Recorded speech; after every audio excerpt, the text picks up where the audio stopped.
Hey there, Kickstarter. It's Grant again. Maybe you saw me in our Kickstarter video. Maybe you saw me in our first live Q&A the other day. Maybe you're not actually seeing me right now because you're doing the dishes or something. That's fine. Whatever the case, among many other things, I'm the narrative director here at Longdue. We've got some really amazing people on the team.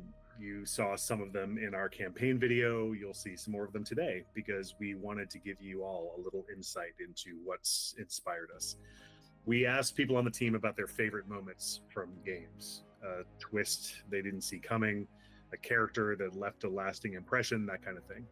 I could talk about this for literally hours. When Rydia returns in Final Fantasy IV, 3 hours later, suns and the controls actually change. Okay, might actually go on for hours. I have to stop. So yeah, let's see what the rest of the team has to say, including me.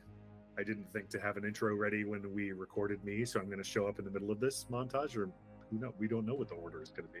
Pretend that it's all seamless. We're all going on this journey together.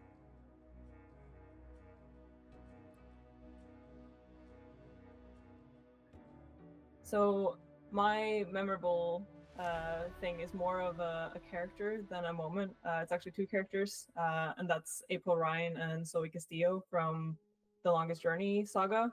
The main reason why they still stuck with me to this day is the way they were written, because they were not these like aspirational heroes or these caricatures. They were literally just like humans. Like April Ryan is an aimless art student, and then Zoe Castillo is like a super depressed college dropout who had to move back in with their dad. They're just both very human characters. And so it just really opened my eyes to what storytelling could be, because when you put these people into a bigger like world-ending struggle, which is what they deal with, but they're so relatable, it just makes you connect with the story on a much deeper level. And so because of that, like I played both of those games probably 15 years ago or something at this point, and I still think about both the characters' endings like all the time, because it just feels much more impactful when they come to the end of their journey, and it's kind of this bittersweet thing. And because they are so much like, you know, myself and like many other people that I know, it just feels much more real and impactful. Yeah, I will forever remember those characters. There was one level in a game called Thief 3 Deadly Shadows. This level always stood out for me because the story wasn't told in your face. It wasn't some voiceover or walls of text that you need to read that would tell you what was going on. As you walk through this creepy asylum/orphanage, small bits of story just got told to you, bits of paper that you read, reports from doctors, and just the small drips of information that come through that actually made the atmosphere and made the story more horrifying than they could actually make it themselves, because you were actually developing this story in your own mind. So much was told to you, but there was so much more to implied from what was told. And it's the first time I'd actually encountered something like that, where the story wasn't in your face, but you could learn so much and get this deep story and deep narrative and deep understanding just by little bits and pieces of lore scattered throughout the level, which really stuck with me. One of the more emotionally powerful moments from my video games I remember is from the first Baldur's Gate. You start out at Candlekeep, and at some point you go back to Candlekeep. But Candlekeep is in a bad way when you get back. It's been infested by doppelgangers that are in some kind of an alliance with the game's big bad.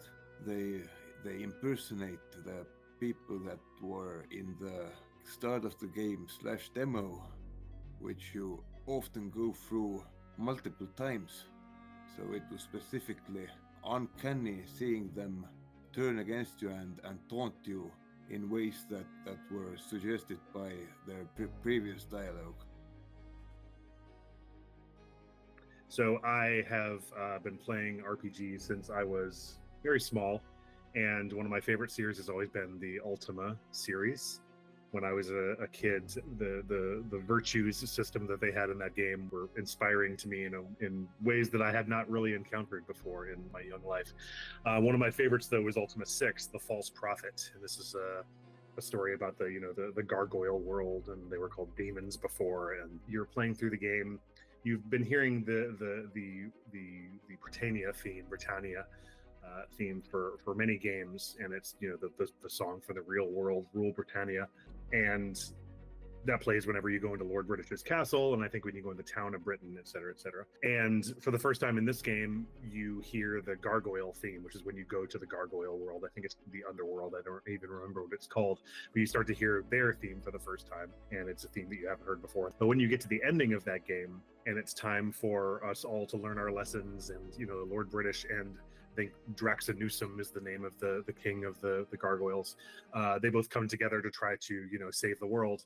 And they appear together to use the convex lens and the concave lens, I think they were called. When it finally starts working, these two songs play together, and it turns out the gargoyle theme is a counter melody to Roll Britannia. And when it plays together, I don't remember how old I was, but my mind was blown. Like, I didn't even know how much a counter melody I had experienced in my life up to this point. And seeing it in a video game was like, oh my God, I've never seen something like this before. And it really opened up my young mind into understanding more how stories could be told, not just words on a page, not just scrolling text on a screen, not damage numbers in combat and all the different ways you can tell stories, but like you can use music to tell stories as well. And like these days, I think we sort of take that for granted, but back then it was a real mind-blowing moment, and it really cemented my love for a series that carried on for a little while until they maybe lost their way a little bit with Ultimas 8 and 9, but at the time, Ultima 6 really blew me away. Some of those are very familiar. Some of them were new to me, and I really do think we're going to add to that list with what we're making. We'd love to hear from you too. Drop your favorite moments in the comments or in our Discord, which you can join by clicking this or taking a picture of it. I don't know yet. Thank you for watching, and we'll see you in Hopetown.